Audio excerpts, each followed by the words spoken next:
Welcome back to the Opposition podcast. I don't even know what number we're up to. And yes, tonight is a special night. We don't have Rukshan Fernando with me. We've decided to go a little bit more handsome. Just so you remember, house rules. You can join in on the comments on...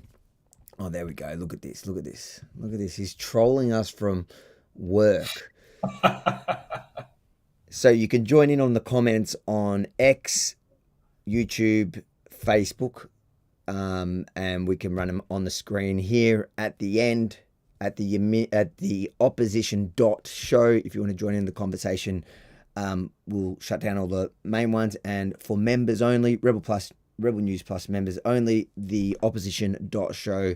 Right at the end, I'll spend a few minutes there, and we can have a little bit of a chat about everything, including everything we talk about here tonight. That's the opposition.show, and you've got to become a member.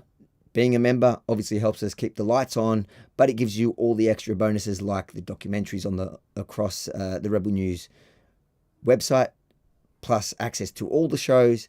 And like I said, it helps us pay the bills to do what we do. Tonight, a special guest, Rukshan, has decided to ditch us to go to work. Can't believe I don't even know if I believe him. I don't know if I believe him. Priorities. So, yeah, we're suspicious about this story, but who needs him? Because tonight we have Jordan. Jordan, for the viewer that doesn't know who you are, who are you? Who is Jordan? So that's an answer that gets longer and longer every time someone asks me, because I hate my free time and I'm a bit of a workaholic. So I think you probably know how that feels. But who I am now is I am the lead Senate candidate for the Libertarian Party here in Victoria. Victoria is probably our most winnable spot. Ralph Babbitt got up on 4% last time, and he's not up for re-election this cycle. When I'm not running for politics, which is I'm sort of trying to do that on the margins at the moment, I'm working in a civil litigation firm as a law grad, soon to be admitted to legal practice. So I had that confirmation last week. I had my admission hearing, which was, as I'm sure we'll come to, not a given, and it was a pretty big achievement and hurdle for me based on the last 10 years and my life experience so far. So I've got a beautiful wife. She's probably the most patient person in the world to put up with me and all of my relentless activity. And yeah, we're hoping to start a family soon in the coming months. And I'm just someone who's really concerned. Hold on. I know what everyone's thinking. When you say you're planning on starting a family in a couple months, does that mean she's pregnant, or you're going to be working on that? Look, mate, we've been missing some pretty crucial criteria to that, which is spending more than 5 minutes together in one place for the past couple of months. It's been like ships passing in the night. It's been, I'm not like that Irish guy who ran for Dunkley and somehow managed to get his wife pregnant in the middle of a campaign. That might be why he didn't win. He wasn't working hard enough. But Okay. And you have a pretty, I think I'm somebody that has lived many lives, but you're somebody with an interesting history as the title that the team picked for you. Can you give us the short version of that long story? Yeah, definitely. Look, while you might be what they would once have referred to as a colourful racing identity, you're probably at that level. I'm probably a little bit more colourful than that. And even I can see in the chat, you've got a few people sort of asking questions about my past and wanting to know about it. So basically, back in my 20s, I struggled a lot with drug and alcohol addiction. I'd sort of go like on again, off again, where I'd have like parent rehab and periods of time where I was sort of sober and in recovery, but it never really lasted or stuck. And in one of those periods of time, I purchased a travel agency business that I was working at. And yeah, basically, I was 22. I borrowed money to buy the business. All small businesses are sort of up against it and are a big struggle to make work. And there were a lot of other factors that sort of meant mine probably wasn't going to be the exception to that rule. And basically, long story short, over that period of time, the business traded at a loss. I was inexperienced, really didn't know what I was doing. And to boot, I had a really big ego and I was trying to be, would be Lord of the Universe, and was much more interested in being a young liberal small business owner from regional Victoria and, being faster, stronger, better, didn't have to do what everyone else had done and put in the hard work.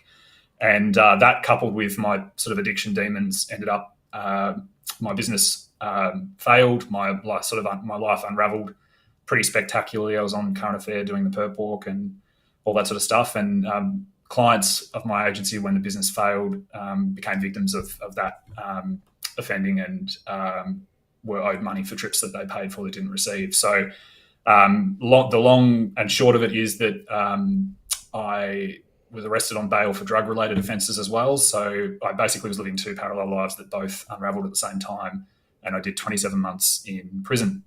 So that was from 2015 to 2017, and that was a mix of maximum security. I was in Port Phillip for about 9 months, and then Beechworth minimum security for about 18 months.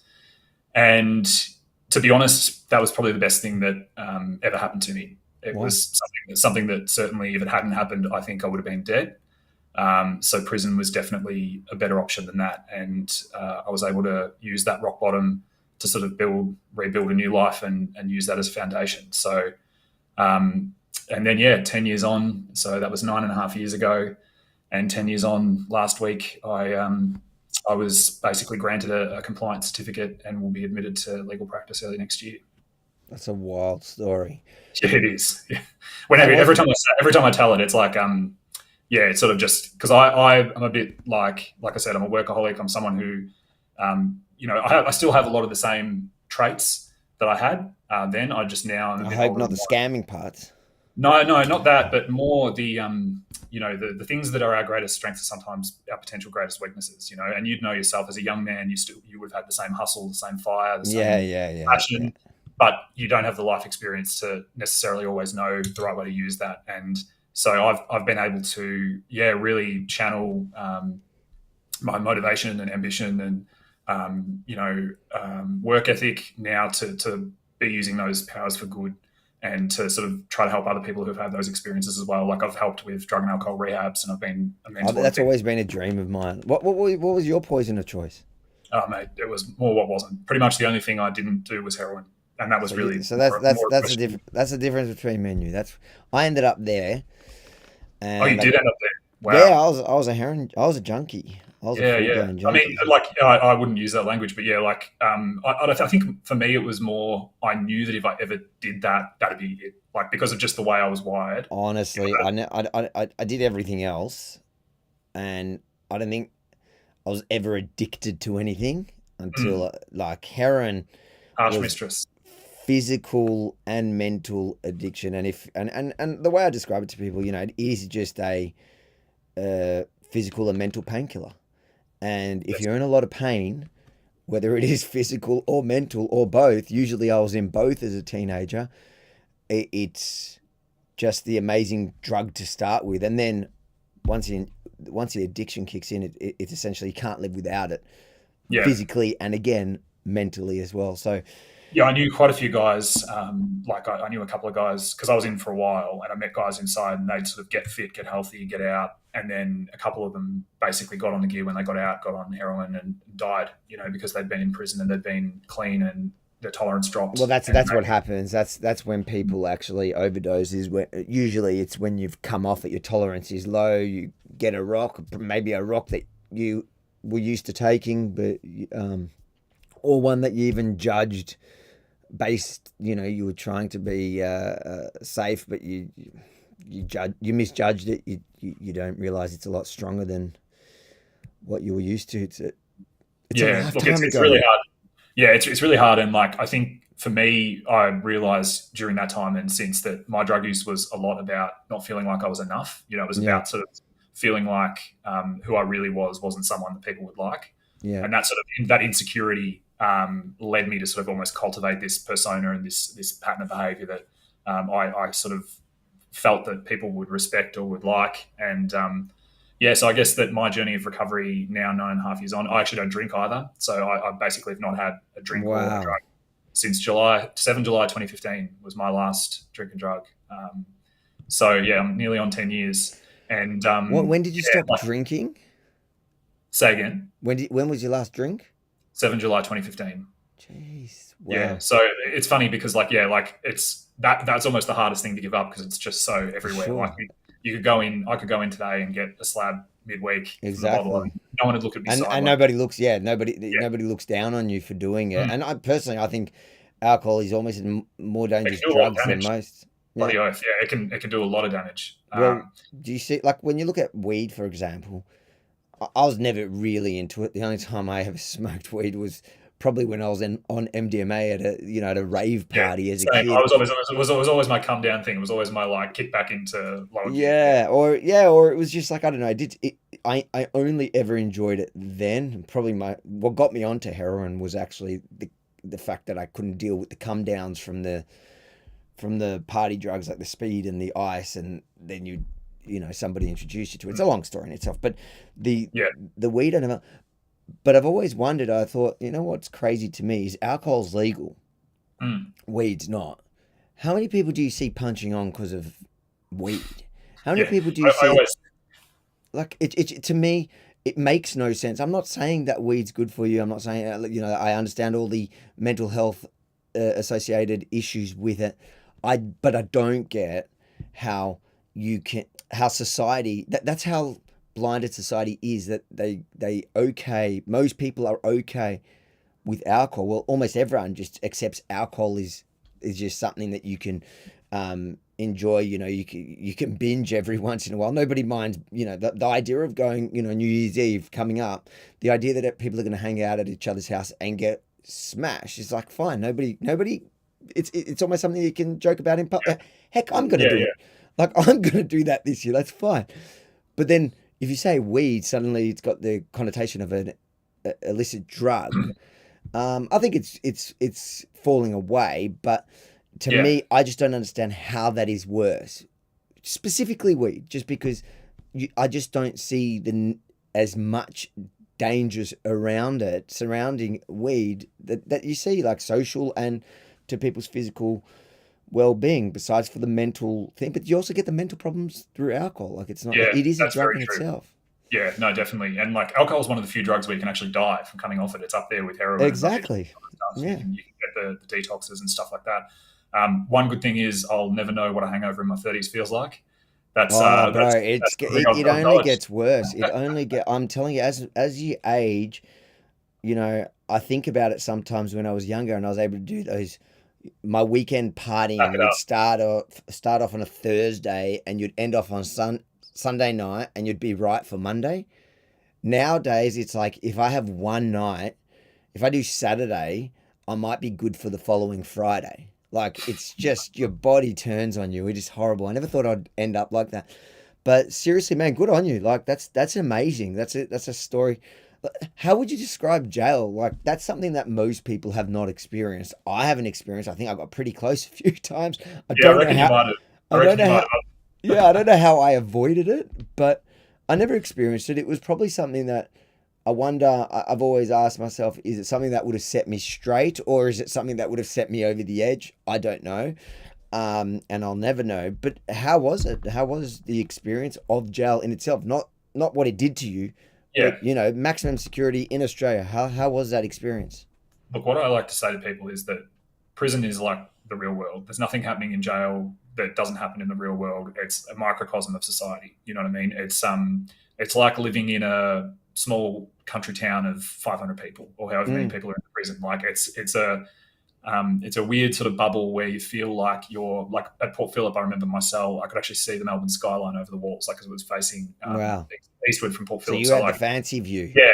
So basically, but it was such a weird feeling because it was like I could actually see the world, but I couldn't touch it and I couldn't interact Yeah. with it. So like you really felt like you were apart from the world, looking in from this kind of like stasis. Yeah.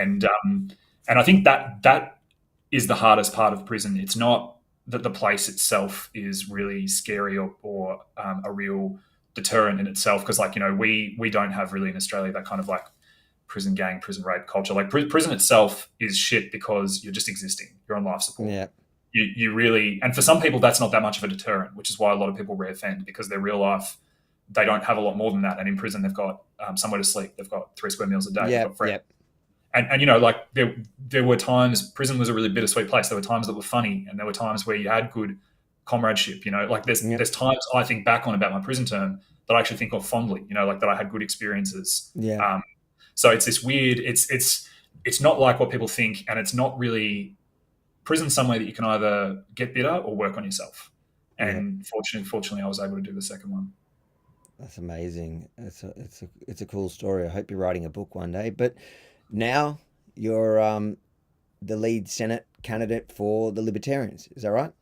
Tell us Yeah, about that's that. right. Tell us how you got to there, and I imagine in itself that would have been a difficult thing to overcome to even get into. Like I can't see people just accepting your life story as let's we're just going to roll with that. I feel like It people was would pretty. It be was pretty hard suspicious. decision for the party, I think. Yeah, like so. I think so. The first thing is it was interesting.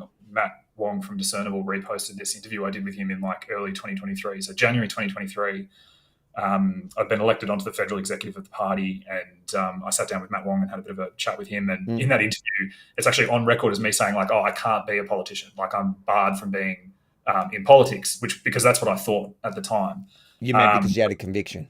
Yeah, that's Yeah. right. So in Victoria, the way the laws work is if you've ever been convicted of a crime that's punishable by more than 2 years, which like pretty much any indictable offence is, regardless of what you actually got or did, pretty much any indictable offence disqualifies you in Victoria. And I, at that point, hadn't done constitutional law in my studies and hadn't really looked at it properly. And I just assumed that it was the same situation in federal politics. But actually, it turns out that our founding fathers weren't any stranger to this idea. A lot of them had been Irish rebels against English home rule in Ireland, or they'd otherwise been sort of sent here partly because they had a pretty colourful past themselves. And when the founding fathers in the constitutional conventions, the debates before federation here in Australia, were talking about this issue, they said, we don't want to subject people to eternal punishment. We actually want to recognise that people can turn their lives around, and the media, will make short work of someone who hasn't really turned their life around. Yeah. And so in many ways, they were just incredible men who had, real foresight and real wisdom that I think in some ways we've gone backwards. It's a much meaner, crueler world now. They didn't have cancel culture. They thought that people should be given the opportunity to show that they learned from their mistakes and let the people sort of make that decision rather than being made for them. So, and the good thing about being a libertarian and being in our party is you can never be wrong for very long because everyone's so super autistic that if you say something wrong, people will correct you. And so I got this message after this thing I did with Matt Wong where someone said, well, actually, that's not the case and you can run for politics. And I was almost like, damn, because it was like when I thought I couldn't, it was gone. And it was like I didn't have it in my world. Like I thought that was something that the door was closed. And then suddenly it was open again. And I was originally the number 2 on the Senate ticket for Vic, and there was someone else who had put their hand up and was number 1, and I was going to be running to support them. And then they're actually a public servant. They pretty much got more or less told after the Voice referendum that if they wanted to pursue politics, they wouldn't get their job back after the election, which is fucked. And like Victoria Public Service is meant to be impartial. I'm not going to say which they work for, but they're lawyer qualified as well.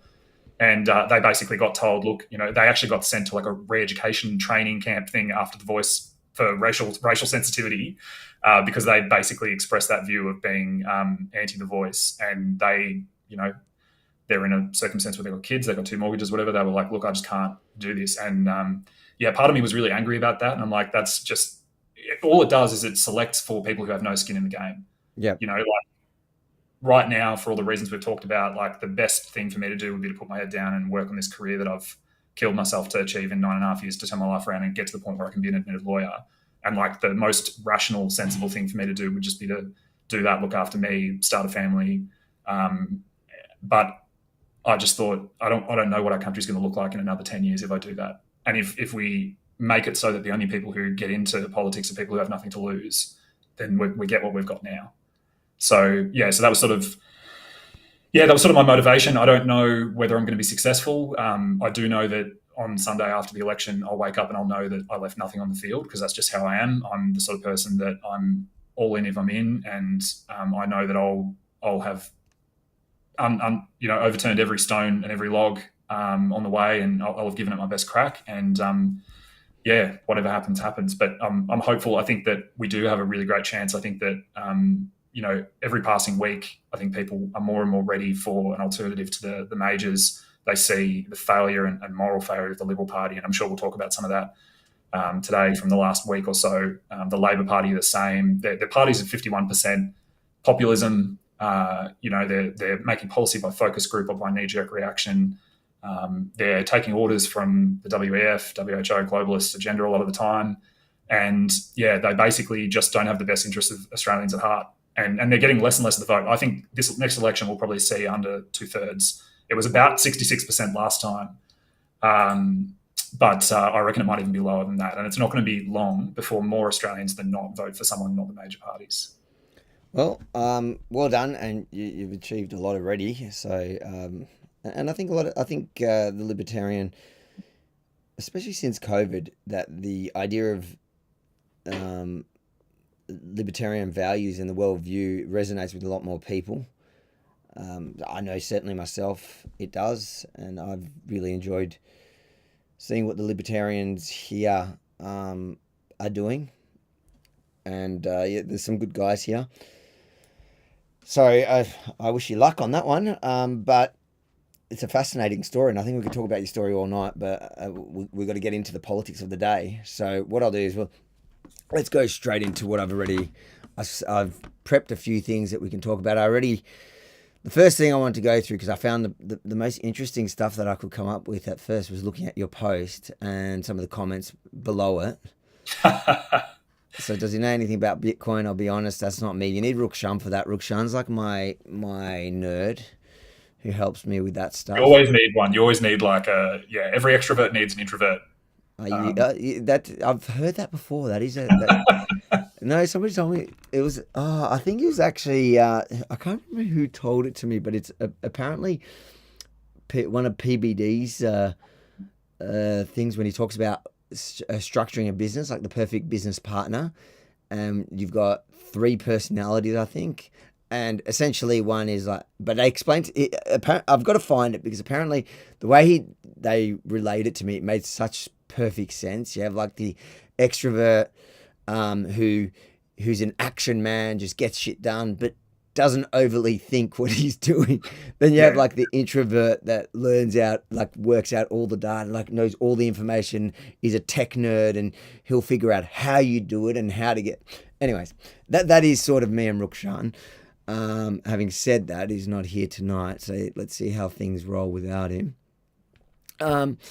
Let's go down on some of these. I know there's here we go. I like because I do. I'm sure you copped a lot of comments in support of joining my show because it's one of those things. Like some people, they like. I knew you'll have the same thing where someone will say, "Oh, you're having a conversation with this person. Why are you agreeing with them? Or why are you, Well, this one I find funny because they're always the biggest hypocrites because it's people who talk about censorship who get so triggered when people talk to other people that they shouldn't be talking to. So they wrote, like, there it is, a few weeks back, you replied to me and asked if you're an advocate of antisemitism laws as it restricts free speech. Has your stance changed, mate?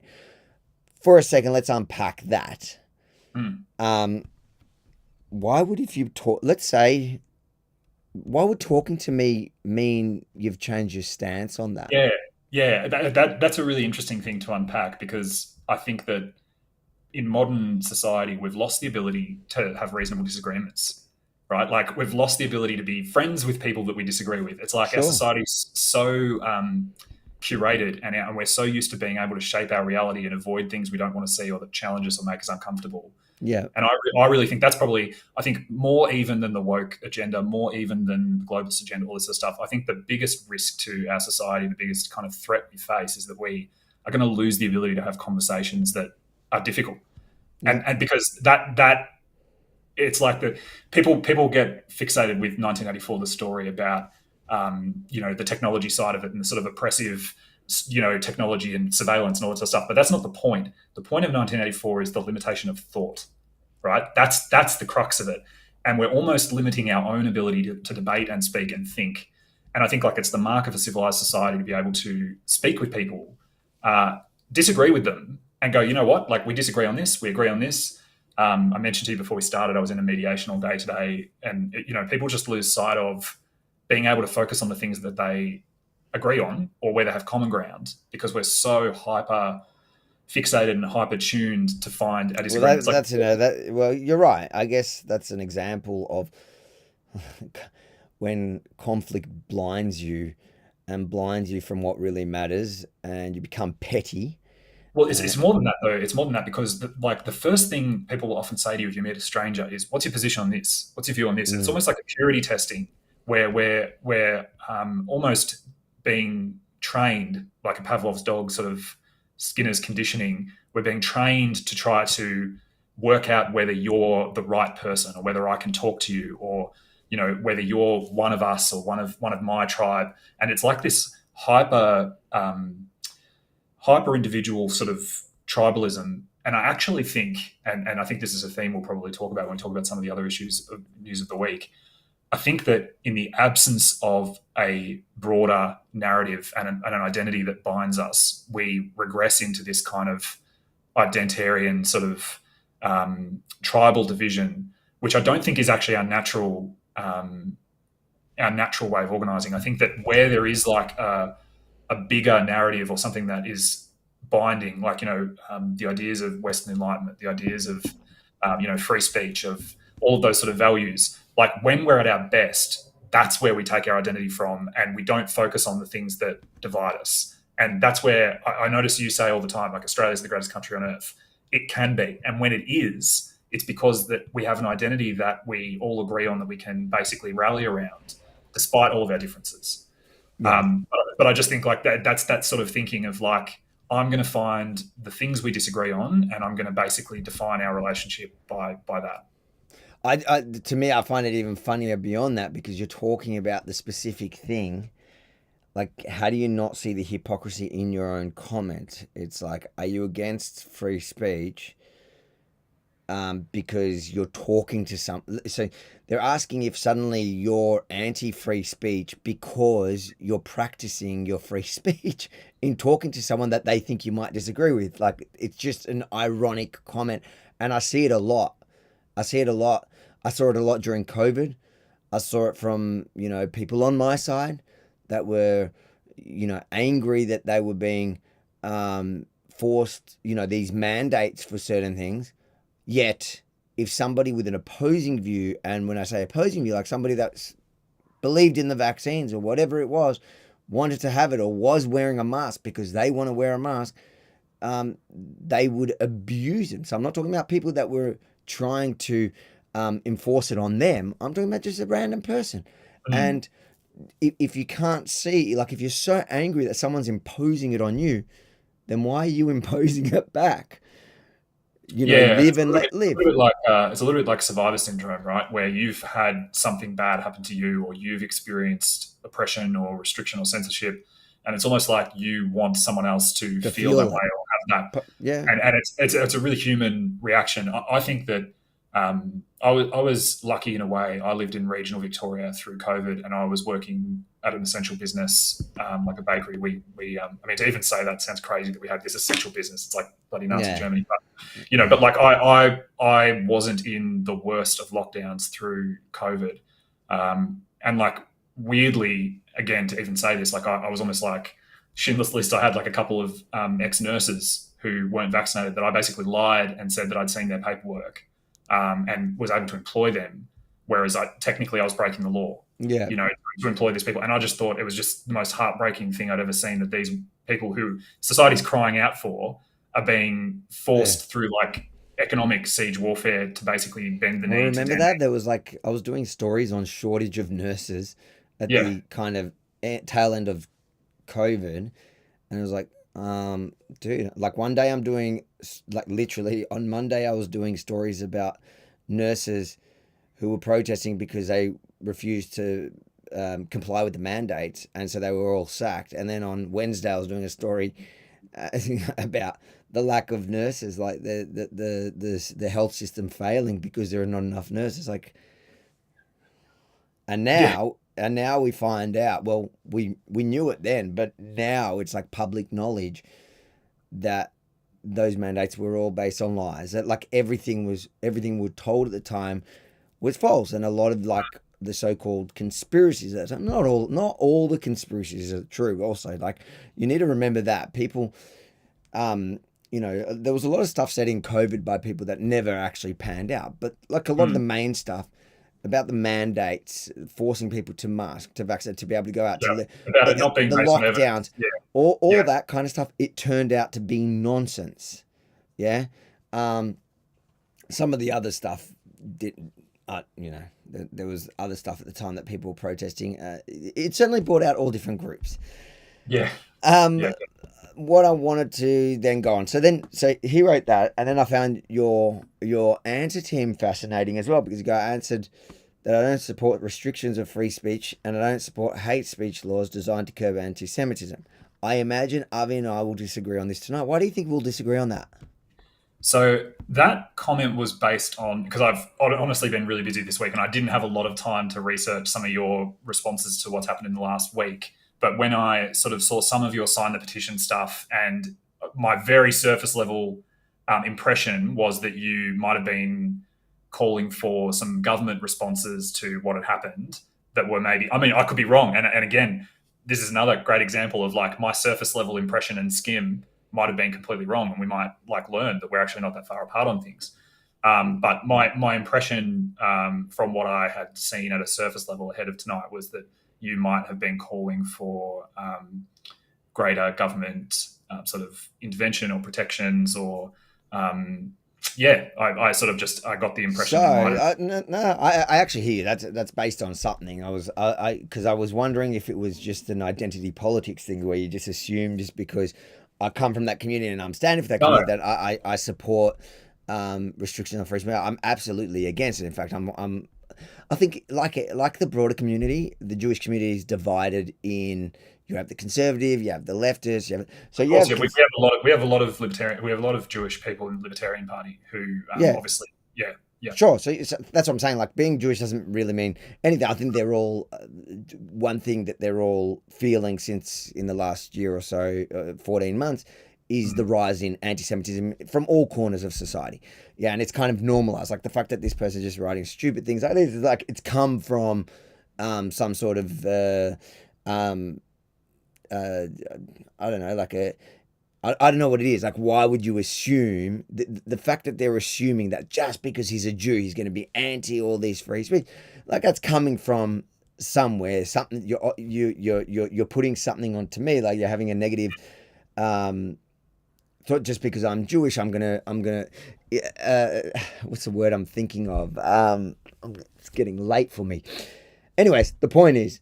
You're not just going to automatically go with what the sort of and the Jewish community is not like that anyways. Like my point is that the Jewish community is like the broader society. That there are different groups that believe different things. Yeah, being Jewish is just like a religion. For sure. And I noticed, and again, some of this too is like, again, the same sort of idea. You're obviously covering the events, and what you're covering features some people who are calling for those things as well. Yeah. So. It's interesting. I'm happy to go to that later on in a bit more depth, what I think the right solution might be and what the problems really are. I think so I don't know if you remember this, but and this will really, I'm sure your chat will have like heaps of NSM people like lurking around, waiting to jump on whatever gets said. But like I had last year here in Ballarat around this time for the Eureka. I think it was the 172nd anniversary or something like that of the Eureka Stockade. All the unions and all the sort of big organisations were in Melbourne for this anniversary. I think it might have been the 170th, whatever. It was a big one for the Eureka Stockade thing. And because all of those people were there instead of in Ballarat, the National Socialist Network rocked up here with like 40 people in black masks with a big sign saying Australia. As they do. Like they did with Moira. Yeah, like Moira thing. But in this instance in Ballarat, it was like they were marching up and down the main street of Ballarat, like, with their banner and with the megaphone or whatever. And that was pretty shocking to me because my family background is obviously German. My family moved here after World War II. And so it's not like an abstract idea of how society can come to violence against components of society. And in COVID, I actually, because we were just talking about it before, I really clearly remember the first big protest after the police stopped violently suppressing the protests. first big sort of public protest where it was almost like this Woodstock vibe. I don't know if you remember. It was Yeah, like yeah, I do. beautiful weather. It was around this time of year. It was like this kind of, there were kids, there were dogs, there was Yeah, like I actually Sydney. know. I remember Yeah, vividly. Yeah, yeah. It was such a, like, it was a surreal experience. But I remember because I had to leave that protest early to go visit a mate in North Melbourne. And as I peeled off, I was walking along the street to get to public transport, but I was walking beside the protest, but I was on the street side, not in yeah, the street where the protest was. And so I was basically overhearing the response of onlookers to the protest. And I remember this woman clutching, she had two kids, and she like pulled them closer to her. And I remember her saying to them, "Don't go near them, they're the unvaccinated." And that moment for me, it just like this huge alarm bell rang in my mind of, because you could have replaced the unvaccinated with yeah. black Any, people, Jews, yeah, anything, yeah. anything in history that has ended up in physical violence towards a segment of society. Anything that had been demonized and Yeah, but dehumanized. Yeah, you could hear how society could be physically violent, could detain people in camps, could whatever. yeah, All of that was so close, like way closer than we realized. Just because it didn't happen, yeah. it was raised. I think COVID is when I realized. I always wondered because I grew up obviously as a Jew. We are taught the history of the Jewish history in general is full of those the repeating of history is in Jewish history, but obviously in most recent history is the Holocaust and also from Arab countries. So my background's you've got the persecutions within Arab countries. So you learn, it's drilled into you. But I never believed it was possible in somewhere like Australia, where I grew up. I never really felt, when we were kids and I was Orthodox, people scream from cars, but whatever, it was, I never really thought it was entrenched in broader society. COVID, like you, made me realize it was possible, and it was possible for the state to turn on you so brutally and Mm. so quickly. And then and also like you see how people could turn on each other easily when you demonize and dehumanize elements or groups of the community. And then since October 7, I've seen how it actually can happen to Jews, and how people who pretend to be so and it's the same people who pretend to be so caring and morally superior and anti-racist. Like remember the anti-racists, the people that talk about equality, the Greens and the left, they were the ones rallying against COVID, like against the freedom protesters, the ones that were Mm. protesting Mm. the mandates at the time. It was the left, it was the Greens, you remember they were running under banners Yeah, of anti-fascism. It's the exact same people that are now, because that all died out, they're now rallying against Jews in Israel. Well, they call them Zion. It depends who they are, how they frame it, yeah, whether it's Zionists or yeah. it's And easy. look, I think that you know, it's funny. I was thinking, obviously, I was thinking about those topics and stuff, and ahead of our chat, and like, as a libertarian, if you said to me like, "Do I support Australia?" I'd say, "Well, I'm pretty skeptical of the government, and I'm always going to Yeah, be like watching what they do, etc." So if someone sort of said to me like, "Oh, do you support Israel?" I'd be like, "Well, Israel as a country is a government, and there's the Israeli people, and then there's the government, which won't always represent all of them, and there'll be lots sure. of disagreement, like you say, in our society, in Israeli society." It will seem to the outside as though there's this monolithic agreement or consensus, but that's absolutely not going to be the case. Absolutely. And That's what we were talking about before. There's no yeah, even in the exactly. Australian Jewish community. And I think that there will be people who have genuine good faith criticisms of Israeli government policy or Israeli Sure. military policy or Yep. whatever. But then there's a further subset beneath that of people who really genuinely just kind of don't like Jews. Like that. Yep. That's real. And that's just factual. And Yep. what your percentages of people who are in each group or whatever will vary. But I think, I'm someone who I've followed uh, world history, geopolitics. I've followed the Middle East Yep. geopolitics for like 20 years. It's not Yep. like, how like that joke of like, oh, now everyone's an expert in Ukraine. Everyone's becoming it Everyone's an is expert in Gaza, geopolitics. it's hilarious because we watch Like some of I did a essay when I was in the army briefly in history about the British mandate in Palestine. So like I understand yeah, what's happening in a way that's not superficial or surface level, and that's one of the yeah, reasons I'm very reluctant to talk about it, because it's complicated, and the yeah, last people that really know what's going on is people here in Australia. And my personal view is it really shouldn't be something that we're pontificating on and trying to like lecture the rest of the world about. But what I do care about as someone who's running for the Senate here in Australia, like I've sort of jokingly said before, it's not a joke because it's a serious topic, but like I'm not running to be a senator for Gaza or for Israel. Like I'm running to be a senator for Victoria, Australia. Well, you got to clarify that these days because the Greens this week, seem to be that's their thing. They literally wrap themselves. There are actual campaigns where they say they're running to free Gaza. So, well, like this week really concerned me because it was like the epitome of what I had feared would happen when certain groups in society decide that certain other groups are fair game based on what's happening somewhere else in the world.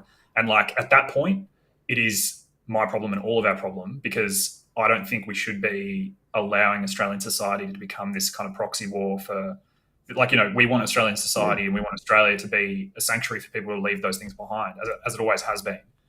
And yeah, I think that kind of social contract and the real kind of fundamentals of like, I think, like I said, with the whole experience I had with that protest, I think that property rights and damage to things are such a strong indicator of damage to people. And if you start to, it's like the broken glass theory, right? That broken window theory, where like if you're in a neighborhood that's a pretty good neighborhood, and then someone breaks a window, and that window then gets graffiti, and then that graffiti starts getting people hanging around that are not great people, and then suddenly you're in a sort of a really bad neighborhood. Yeah. And I think that society, in terms of society, the way we respond to people doxing Jewish creatives and executives, the way we respond to people painting, spray paint on businesses that are owned by Jewish people or homes or whatever, that's the point where the police should be taking serious action using existing laws we already have. Exactly. Okay, so that goes back to that goes back to this comment. So when all right, and I get where you were coming from when you made this comment. So let's be clear. I am anti all censorship laws, all of them. I've been fighting to repeal 18C and any. I think as not only as a I guess conservative libertarian, I'm not. I also, as a Jew, I think that no time in our history has censorship worked for us. Yes, it always works against us. Totally. I think that they use us. They use us and they use useful idiots within our community to justify bringing in censorship laws, but they rarely are used to ever protect us. And I can guarantee 100%. You any new censorship law that they're going to bring in now is... under the guise of fighting anti-Semitism, it's going to end up being used against Jews. I can give you examples. An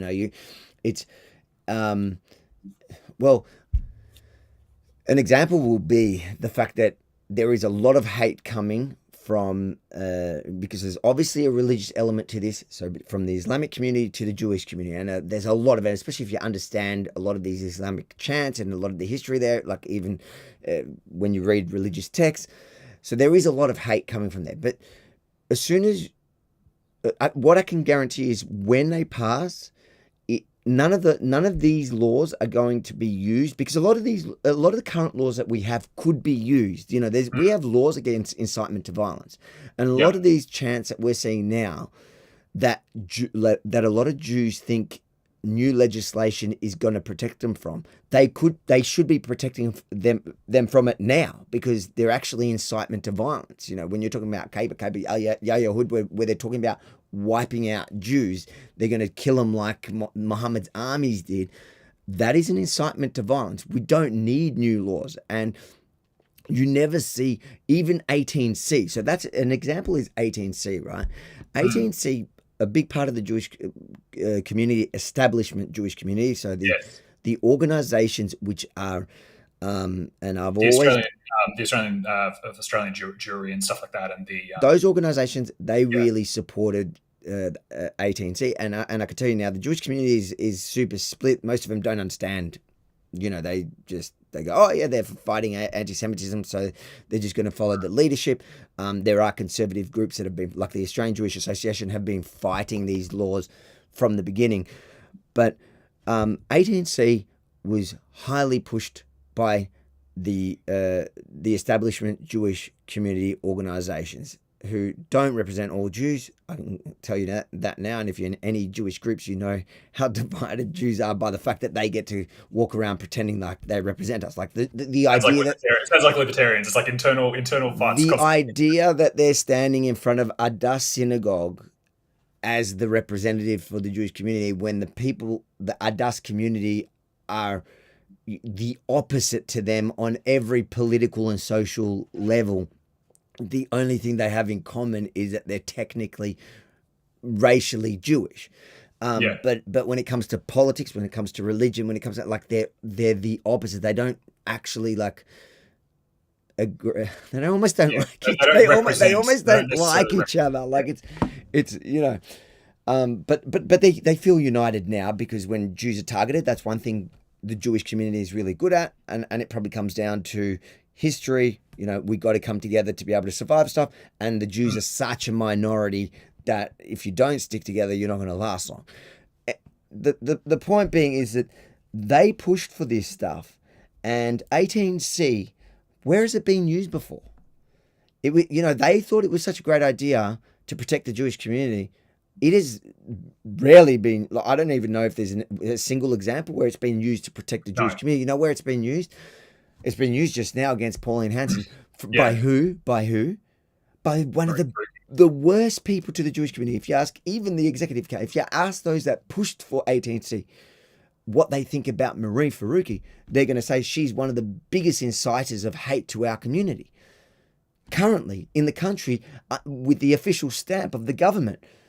So don't tell me that censorship laws are going to protect us, because they're not. Even the ones you fought for, they didn't. They don't. All they're doing is they're targeting us or our allies. And I consider someone like Pauline Hanson on this issue our ally. And the one person who is so full of hate to our community is targeting one of our allies on such nonsense, that the Jewish community leadership, even the ones that push for 18C, actually agree on. Because today, well, if you think about it, and Andrew Bolt also has had 18C. He has, but Pauline Hanson, they come after her because she said, "Go back to where you come from." Now, if you ask those Jewish community organizations before October 7 if that was a racist slur, they would say yes, for sure. In fact, that's why they condemned me, because I used to walk around going, if you don't like our way of life in Australia, go back to where you came from. Don't live here. If you think you've obviously escaped to Australia because it's a better place than where you came from. If you don't like it here, I don't have a problem with criticizing the government or policies or whatever. But if all day and all night you're complaining about the fundamental existence of Australia, you're calling us a colonizer that is living on stolen land, and we need to get rid of we need to erase the flag and the anthem. So basically everything about the country that you came to, that everybody welcomed you with open arms, you're complaining about that, then yes, go back to where you came from. Now, I used to say that, but it didn't matter to who. I didn't care if you're Muslim, Hindu, Jewish. I don't care. The idea is the same. If you don't like the existence of the country in its current form, I'm not saying you have to like every policy about government, because I'm the first to tell you, then go back to where you came from. And they, before October 7, they would have, they literally used to condemn me publicly for saying that type of stuff. Now, since October 7, they would, at least privately, they're all politicians, so they might not say it publicly as some of these leaders. That's why they're gutless, spineless. They're like John Pizzuto. But they believe that we need to actually stop bringing people, and they've been advocating stop bringing those Gaza visas of people we don't know what they really think, and and especially people that are supporting terrorist organizations. But they would say, yeah, we really should be sending those back to where they came from, that hate Australia and hate freedom and democracy and want to turn Australia into the Islamo-fascist country that they escaped. So suddenly they're seeing that issue. And when it comes to this specific thing of where I stand on those laws, I've never stood on the side of suppressing free speech, but I'm happy to engage with people that do. And I think you need to communicate more. And I think that whoever wrote Nanya, probably needs to have more conversations with people that disagree with them. When I say conversations, they should be good faith conversations. You should Mm, always be able to enter a conversation to hear the other person yes. and think about it, and then form an opinion or an argument. See, one thing I will, there's a couple of things. So I've noticed when I watch some of your interviews with people, whether it be in America or in your Yeah, travels or whatever, you're prepared to go back against what they say. You're very quick, but you're not coming into it with a preconceived position. Like you actually listen to what they say and you use their own words and position to expose the contradictions or the the sort hypocrisy of in that the, argument. yeah, Look, yeah. I've never pretended like I don't have a view. In fact, Yeah, I've I always think that'd be disingenuous. I yeah. trust people less who say that they're neutral. Like when Well, that's my point. I've always said the ABC are like, "Oh, we're impartial," I'm exactly. like, "Get wrecked!" Like, Exactly. So, whenever anyone says, "Oh, Avi, you're biased about whatever," it's funny because they never have that complaint when I'm biased to in the favor of them. Yeah, position that yeah, they agree with. They think I'm a genius the way I do it when it's their position. But when it's a position like Israel's a great example because they're like, "Oh, you're biased because you're Israel." I'm like, how about I know more about the issue because I've actually been there, served there, my family lives. Like, make an argument on the policy or whatever I'm talking about. But mm, the fact that I'm biased is yes, I am biased in the fact that I like living. I'm biased. I don't want to die, so I don't want to hand over my life to somebody who wants to kill me. Just like I'm biased to pro Australia, I love Australia. Does that make me biased when I go into a conversation about Australia Day? Heck yes, but I'm not going to deny it. And one of the things that when I've always had this, not just about Israel or Australia, when any conversation about any issue, I've gone, I'm not sitting there like the ABC pretending to be impartial. Literally, mm, the tagline of the company I work for is telling the other side of the story, meaning we are on one side and it just doesn't get enough airtime because it is the side that is often silenced and suppressed. But does that mean I'm not willing to engage with someone from the the consensus, the agreed upon, the okay side, or whatever the other side? Am I not willing? I'm willing to talk to anyone. yeah, Anyone I'm willing to talk to, and I think that that's what you need to do. And if you're not willing to, well, the problem probably lies with you. yeah. I agree, and I think that if you say free speech is only the freedom to say speech that's uncontroversial or that's agreed upon, or That's that yeah. like that's not free speech. You have to be free to be wrong, to be misinformed. You know, George Brandis like immediately walked it back after he said this really solid thing where he said, people have the right to be a bigot. And then he just immediately got torn down and like forced to Yeah, recant what he said and everything. But what he said was right. Like, and even I John I agree. Kerry. So John I Kerry, who was the foreign secretary, yeah. former presidential candidate, John Kerry, he went to Germany and he said, like, in America, we have the constitutionally protected right to be stupid. Like, Yeah. like people that if you can't I be wrong, I yeah, interviewed like him last. he's an interesting guy. He's actually quite smart. And this is the thing, like we But I heard him badly at the World Economic Forum. That was good. I that don't think was you should be my kind to anyone. well. He's a hypocrite when it comes to like he was I think he was the climate envoy for for the U.S. government or something like Mm, mm. till literally right after the WEF last year, Yeah. and like I bump into him as he's come off his private plane, Yeah. and that clip just went mental because he kind of he fought me on it, and then he just Mm, looked ridiculous. He should have just kept walking and ignored yes. me, but he didn't. Yeah, Anyways, what were yeah. you saying? So going back to what you were saying before about the Jewish community sometimes supporting things that will be used against them, I totally agree with you. I think in many ways, you know, this is a bit of a spicy thing to say, but I think it's true that the kind of social cohesion laws Victoria is talking about bringing in your like in the Jewish community's name, saying, "Oh, look at this. This is an example of why we need it." Worst.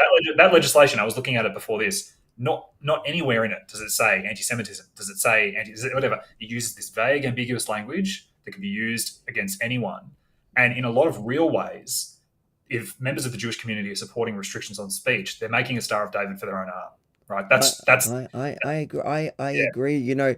One of my arguments to even banning the Nazi Yes. swastika. I said this. I said this then. And I'm not alone in the Jewish community. So when we say the Jewish community, we're talking about the establishment leadership of the peak bodies that Mm. Like the purport to AGA. talk for all. Yes. Not the AJA. The AJA is probably the only one that doesn't. But or like the ones that the ECJ, whatever, the JCCV, all these ones, they purport to talk about on behalf of the entire community. But you got to remember the community is also split. Like you got, the Russian Jews, they're quite conservative. You got your Israeli Jews, they're quite conservative. You've got, your second, third generation Holocaust survivors from within the secular Jews. They're quite leftist generally. Then you've got your Orthodox Jews, they're quite conservative. And then on some of these issues, they're just not so involved, and they're like, all right, whatever, you just form an opinion on our behalf. But when you look like here, there's one of the comments. I can't remember what my point was just about to be, but here you have a comment here, and I think we'll move on because I've got a couple of stories lined up, and I think we've spent almost an hour on your first post. Yeah. But Jordan, will you be making it clear what will be your preference still with the Libertarian Party? Will they be doing with Peter Dutton? Remember, Peter Dutton is promising to restrict free speech of Australians around anti-Semitism. Will you make it clear that voters that you won't? So this one too, right? That It's like a gotcha. They want me to say like, oh no, I have this exception. They're always like that account in particular is like the biggest pest account ever because I've said countless times, yeah, no, we don't support restrictions on anti-Semitic free speech. And I've got it. Like I see this as well. Like Peter Dutton is by far the better option of the two. On many issues, I agree with him. On free speech, I don't. On the e-safety commissioner, I don't. I think he comes at all those issues from a cop position. 100%. I think he's like a cop. He's a boomer ex-cop from Queensland. That's it. And I don't think he's a bad guy. Like I think he's probably a good guy. I think a lot of stuff he gets right.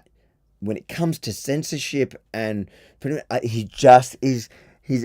I think your description of him explains it all. It's the fact he doesn't actually understand the internet, and he also thinks we can create laws to deal with this problem.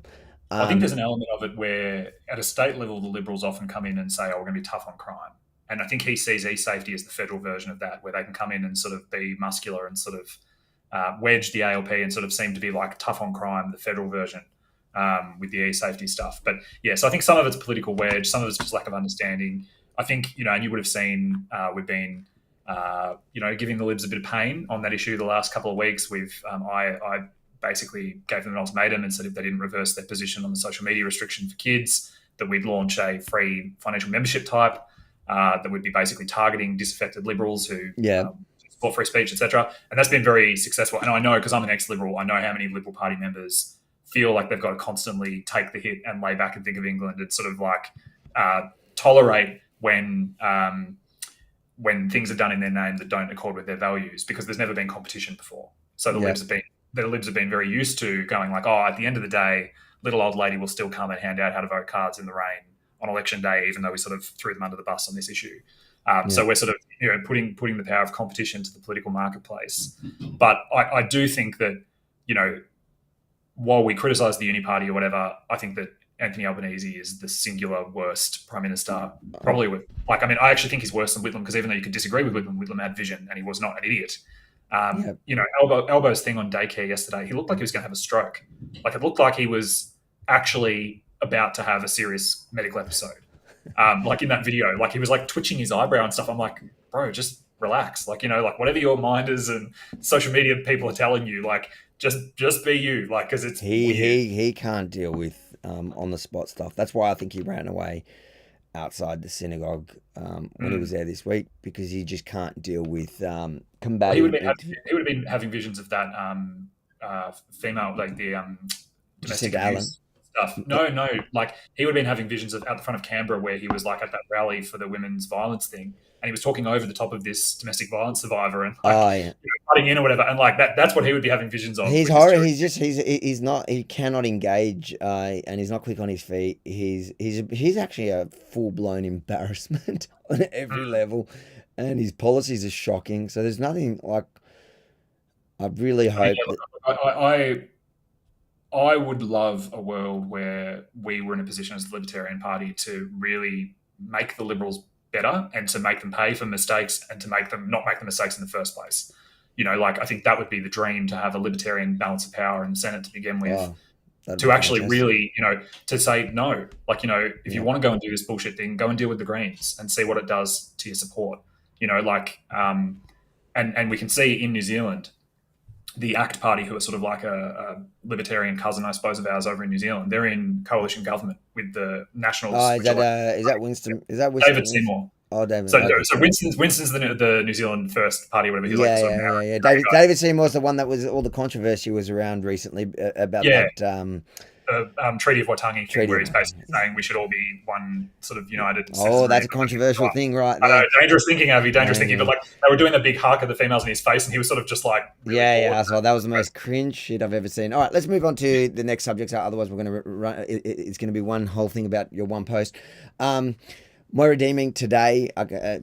Amazing win. I watched. I watched at least because I went to America.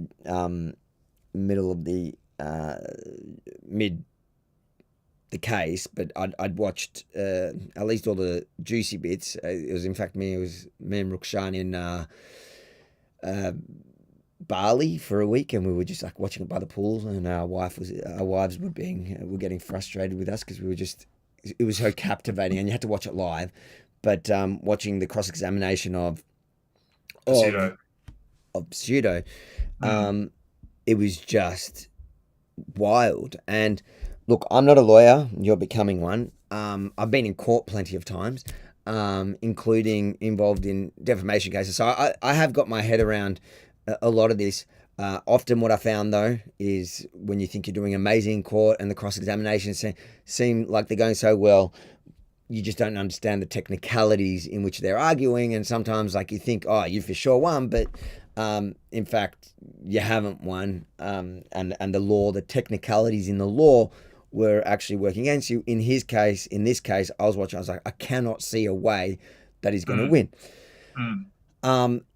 What's your reaction to the case, and even as somebody working in that field?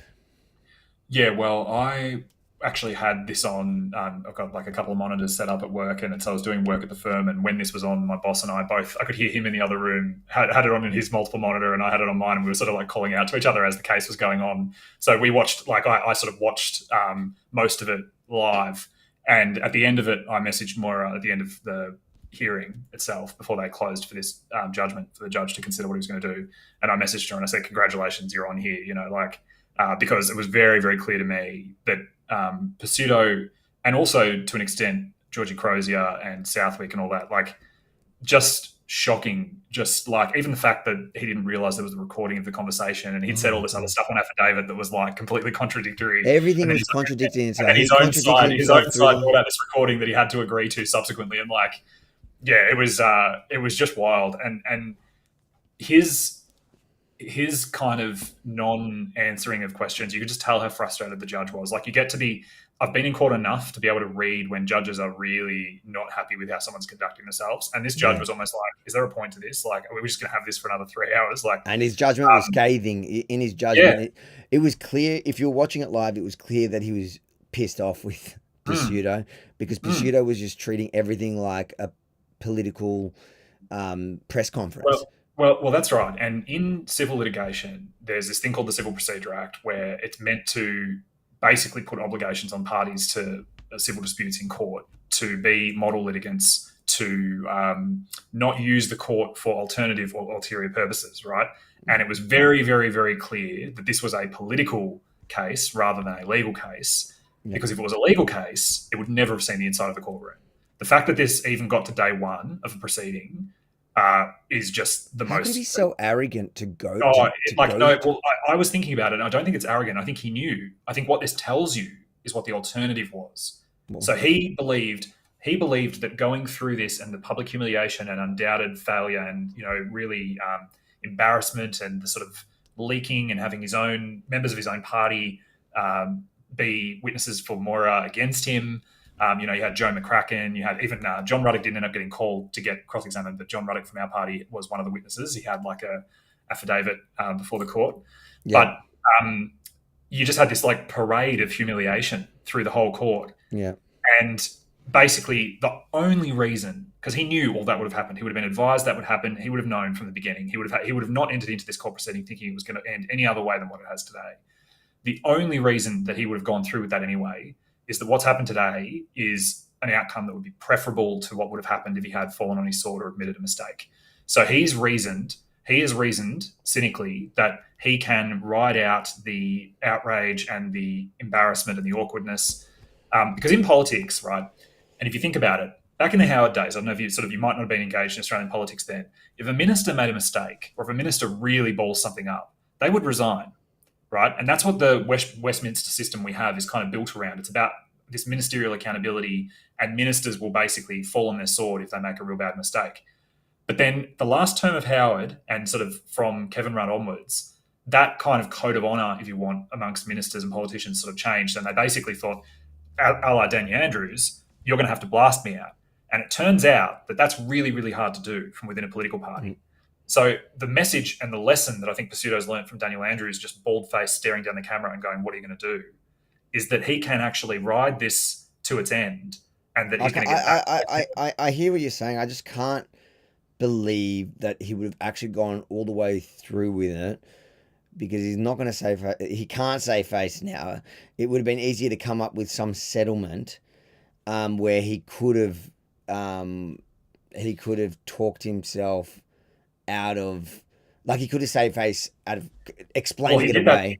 He did that with Posey Parker and exactly. That's what I'm saying. So I think that you're right. But by the time that was clear to him, Moira said no. That's what I reckon happened. The difference between those two he settled with and Moira is that by the time he actually got dragged, Moira couldn't have said no. She may not have agreed to his terms, right? Yeah. And her terms were too, but any terms she would have offered couldn't have been worse than this, because I mean maybe it's because look at him now. He's up for they're saying and it makes sense to me, because even just my 3-day trial using good lawyers cost me $500,000. So yes. So they're saying he's up for court costs of $2 million. He's got $300,000 that he has to thing now. Like, I can't.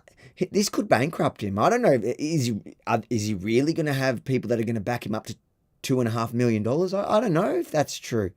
It might not bankrupt him. Like, he probably has that money, but he's going to lose a property. He's going to lose something. Like, this is big. And then on top of that, I can't see him politically surviving this. He's done. He just hasn't accepted it yet. You would think so, but never underestimate Avi. I've I'm a long-suffering ex-liberal. I sort of said to someone again today, and I've said this every so often, I feel about the Liberal Party like I feel about an ex that I still kind of care about, and I want to see them do well, but you can see them at a party getting written off and making really terrible decisions, and you just cringe and you think, oh God, but I can't say anything. Like, that's what the Liberal Party is like. It's like watching someone that you used to care about make a mess of themselves and make poor decisions with their life. And all I'm going to say to you is never underestimate the ability of the Liberal Party to injure themselves and make bad decisions, because it is mythical. It is some biblical level shit. And I predict...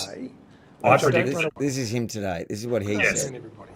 The court's decision today, which I don't run away from, it's a very disappointing decision at a personal level, but in no way does the decision affect or comment upon the decisions that were taken in this room on the 27th of March or the 12th of May last year. He's delusional. It's like, you know what it reminds me of? Did you see Gaddafi when he like... Victoria's opposition leader and alternative premier. I took on these responsibilities because I believe that Victorians deserve better government. I do wish to emphasise, though, for all Victorians, that I've always been a fighter, and I've always been a fighter for the right reasons and for the right... That wasn't the comment. The comment that I wanted to hear was the other one. Anyways, what were you saying? So what I'm saying is, like, it reminds me of when the Libya stuff first flared up, and Gaddafi was like, it's like students being fed LSD by the CIA and Al Qaeda, and it was just so delusional when the Libya revolution started. Yeah. I remember watching it and I was like, this guy's cooked. Like, he has no idea what's going to happen. And then, of course, he gets dragged on the back of a truck and shot. And we're seeing that play out in Syria again now. And they've got decades of woe ahead of them on that front. But like, this is a man who I'm telling you, any one of your listeners that's watching this, and to you, Avi, watch what plays out here and you'll remember what I say. He is going to force them to drag him out and string him up. He's not going to go. Sure. But I think they're going to drag him out and string him out. I can't. What do you say? The housing industry he said something. Insolvencies are the highest. Continue in this role. He talked about how great he is and how bad that the court has delivered this. That I've always been a fighter, and I've always been a fighter for the right reasons and for the right people, the Victorian people. And that's why I will continue in this role, now more than ever, when it is so clear on so many fronts that I've always been a fighter, and I've always... So I do accept that the court has delivered this decision, as disappointing as it is. I do wish to emphasise, though, for all Victorians, that I've always been a fighter, and I've always... For me, he basically says I've Victoria needs a proper leader. Yeah. I clipped it. I did a reel. In fact, we started a petition. I think what is it? It's I've got it on my X, because there's no way. I think the Liberal Party need to be pushed along with it, because there are so many gutless cowards there. But when they realise that the public is going to turn on them for it, pseudomustgo.com. We just started a petition this afternoon for it. But here there is I'll get just his scathing of John Pseudo, and he faces an estimate down because in his one line. Here. Get ready to be blown away. We need better leadership in Victoria. That's why I have this job. That's why I intend to continue in this role. The chutzpah of this guy. We need better leadership in Victoria. That's why the guy that just was sued and lost for being the worst leader in your own party. He failed as a party leader. Yeah. Like, I don't think you can fail any worse than that on any metric. Well, look, it's interesting because I thought he would have gone after the conclusion of trial, and they were talking about doing a party room meeting and it was all going to kind of go to a head or whatever. I don't think now the talk of that is even as strong as it was then. I think that the Liberals are in a state of shock. I think that I think, Avi, the reality is there is no plan B. There is nobody that actually can step up, and anyone who would be good enough to step up knows they would be inheriting an immediate shitstorm and a poison chalice, and that only gets worse. But although, are they? Like, I think Jacinta Allen's doing so badly. See, that's the thing that people are playing up about him. They're saying Pseudo is up in the polls. He's doing well. He's not up in the polls. She's down in the polls. Yes. Like, she's just hated. So I think any schmuck that goes in there, I think this is the perfect time to do it. The Liberal Party is full of schmucks, so maybe you're right and I'm wrong, and they will have the new schmuck leader of Victoria. I hope they do, and I hope they pick. You know what? I hope they've picked somebody who's got guts. I think she should be allowed back in. I know you guys want her, but I think she should be allowed back in. I think she should become leader. No, but I think somebody with some courage and some backbone that actually stands for principles. That's the problem with the Liberal Party at the moment. They are Labor light. They have been Labor light for years now. And the only reason why they went after Moira Deeming is because she actually stood for conservative values and went all the way with it. Yeah. I'll tell you this, Avi. I think that whatever happens with the Liberal Party, I can see in the comments a few people saying, the Libertarians don't want to just be Liberal apologists, and we don't. I think we do reflect what the Liberal Party could be at its best, but we are our own unique policy and party platform. But I think that in Victoria, our party is going to have to be ready to take opposition sooner than anywhere else in Australia. I think that we are not that far away, probably within a decade.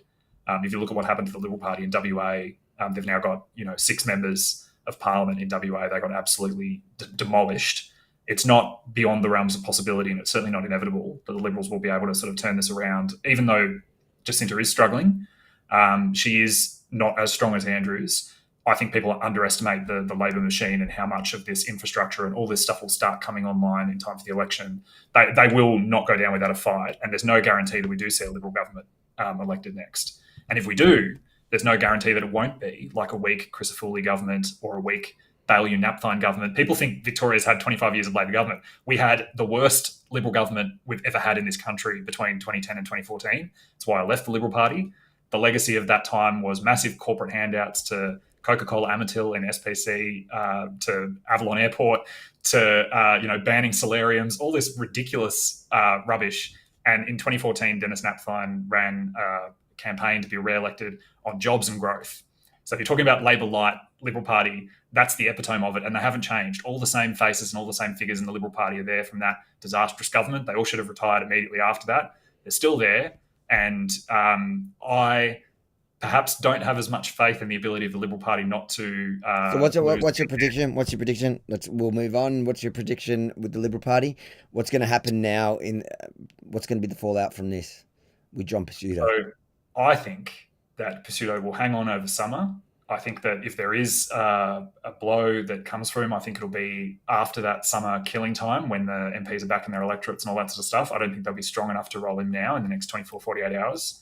So I think that they will try to have a blank slate after the Christmas break. I think that the most likely next leader of the Liberal Party, if I am wrong and that Pesutto is not able to sandbag and bed down, which I don't think is as inevitable as you do, but if we do see a new leader, I would say it would probably be Brad Batten.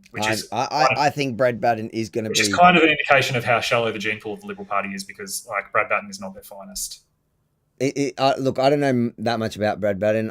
He's definitely a much better pick than from what I have seen of any of those guys there. I think he did, from memory, he backed Moira a bit in this. I think in the party room he did back her. So I dare say he's probably from the more conservative side. Look, whoever it is, I hope, but I do think he's going to be the leader. The question is, are they going to wait till after the summer? It'll be really dumb of them to. Let's see. Like, people are going. It would be, but I just never underestimate the ability of the Liberal Party. Yeah. No, it'll be dumb in the fact that if they pull off the Band-Aid now, and you just deal with it now, people are going into Christmas. So you don't want to start the year on that nonsense. You want to start the year on policy and fighting and starting to really push back. But so if they do it now, whoever takes leadership takes leadership. I personally think that he needs to go. Southwick needs to go. Crozier needs to go. They all freaking lied on the stand. And I also don't think, I think this is not the end of the whole drama within the courts.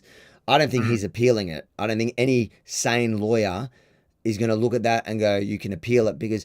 Well, it's both the merits of the appeal and it's the politics of it, right? Because if he appeals, the wound goes on. If he appeals, he's certain to... Of course, but even just from the merits, from the legal merits of it, right? I've been in court enough to know when you walk out of court and you've lost, the first thing the lawyers look at is on how many of the points defenses did you lose, and what was the judgment reasons for it. If you've lost on every defense, which he did, he lost on all 5, that means they want to overturn all 5 on appeal. You're dreaming, mate. You're dreaming. That's not going to happen. Absolutely.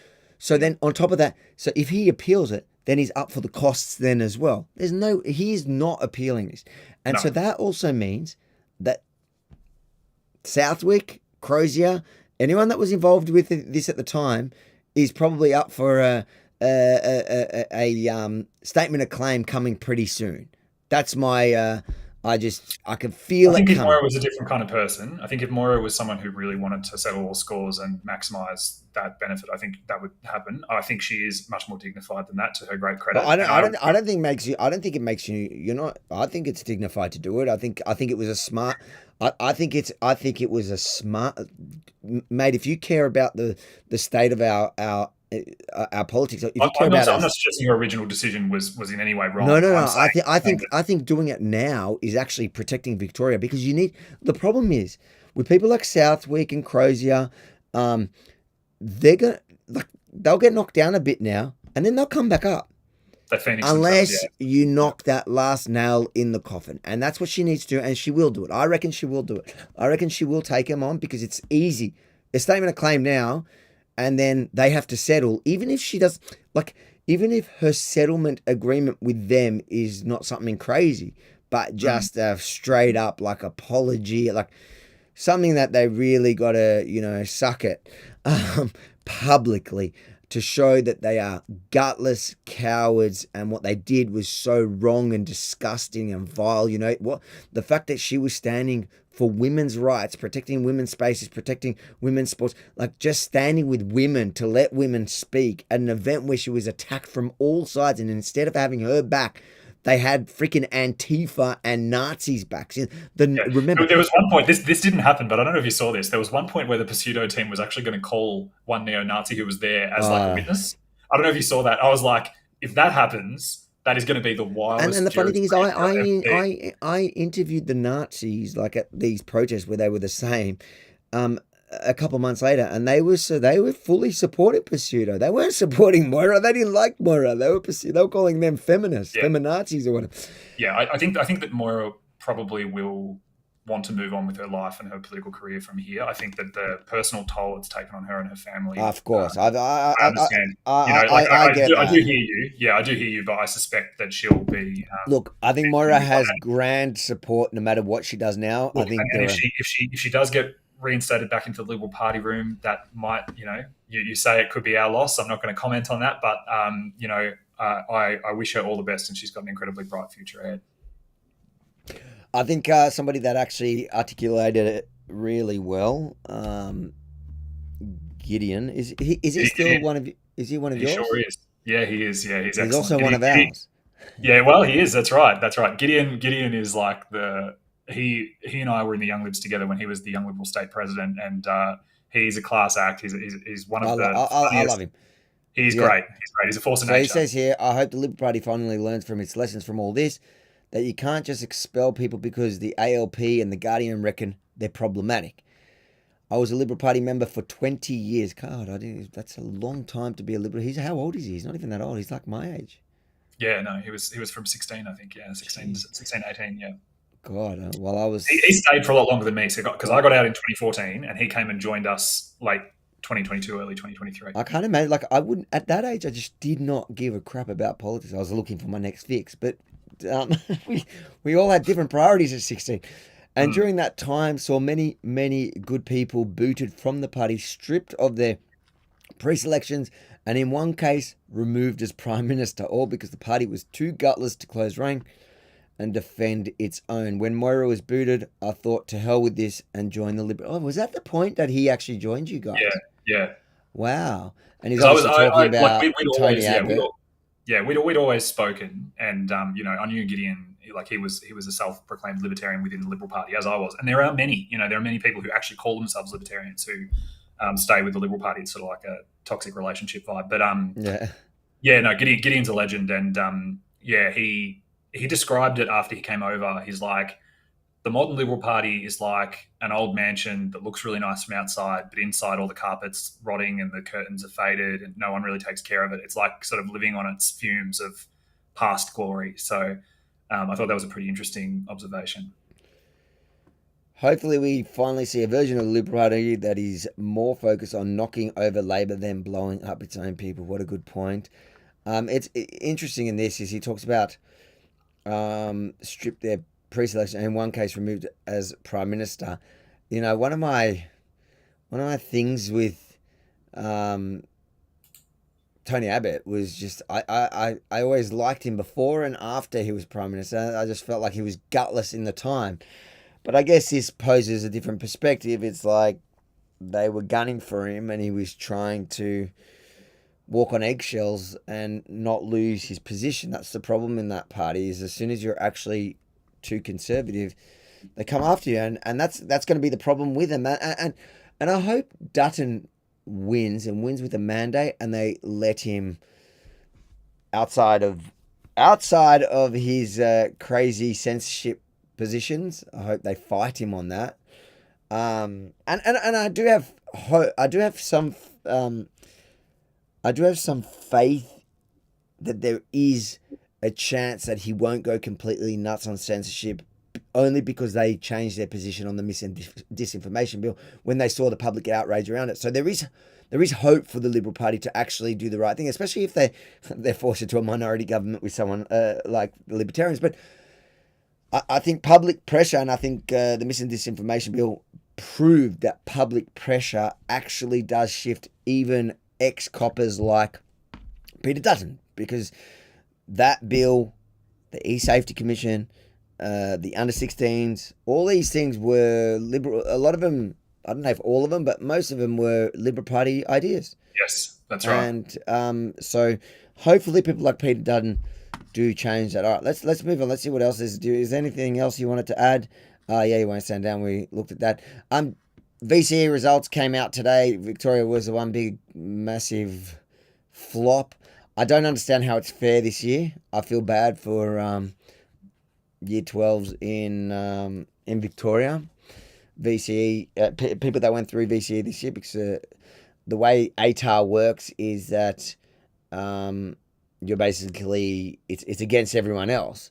So it doesn't matter what your score is, but your ATAR score is essentially based on what everyone else gets. And I don't know if you're across this, but there was those leaks of the VCE exams, which meant, and the government, the Victorian government, who I wouldn't let them manage a milk bar. They managed to leak a bunch of those, and so I don't know how many people had the actual exams, which means it would have bumped up their score, obviously. But what do you do? I don't know. Are you across this story?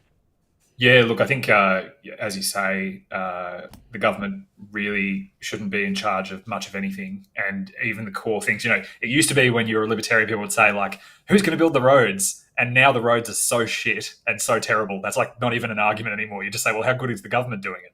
Not well. And I think that education is another area. This is obviously a story happening within Victoria, but over in America, the Department of Government Efficiency, the first thing they've got in their crosshairs with Elon and Ron Paul and all those people is abolishing the Federal Department of Education in America and returning education solely to the states. And I very much like that idea. And I think that here in Australia, we should be really seriously considering why a Federal Department of Education that employs no teachers and doesn't run a single school and just basically sluices money back to the states that their citizens earned to pay for education departments while losing a whole bunch of money on bureaucratic bloat. I think that that would be the first Malay-style Afuera, magnet taken off the whiteboard would be the Federal Department of Education here in Australia. Yeah. Yeah, I don't even know. I haven't thought about this issue too much before. Education, I have not VCE education. Just I think we need to get back to basics in education. I think there's too much rubbish in the curriculum. I think we need to get back to the maths, English, science. The problem is I don't trust state or federal with any of that. I think we just need to. I think we should just legislate that education needs to focus on the basics. Well, the beauty of what we propose, where each state would be essentially running its own education department and having potentially even competing curriculum rather than this top-down national curriculum, is that it would encourage competition. And I think you'd find, much like when Queensland abolished the death taxes, back when those used to exist, everyone moved to Queensland to retire because suddenly their death estate wasn't getting taxed. I think that the first state government to really implement a back to basics curriculum that actually delivers results and trains people for work and for success, I think that they would see a similar sort of. So all the other states would quickly rush to cut all the woke stuff out of the curriculum. So I think you need, yes, you need consistency, but the national curriculum. I don't care about consistency. I just want to get rid of the woke stuff, and I also don't want to see things like this happen. Where if I have a child in year 12 this year, I would feel pretty robbed unless my kid was one of the ones that actually got one of those tests that helped them bump up their score. That's all. One thing I was going to say that we talked a lot tonight about, what we've got criticisms of and what won't work, where we think free speech with the safety of the Jewish community will probably make them less safe and be used against them. I wanted to just quickly, because I think the beauty of libertarianism is we don't just oppose and say, we're against this, we're against that. We've actually got great solutions.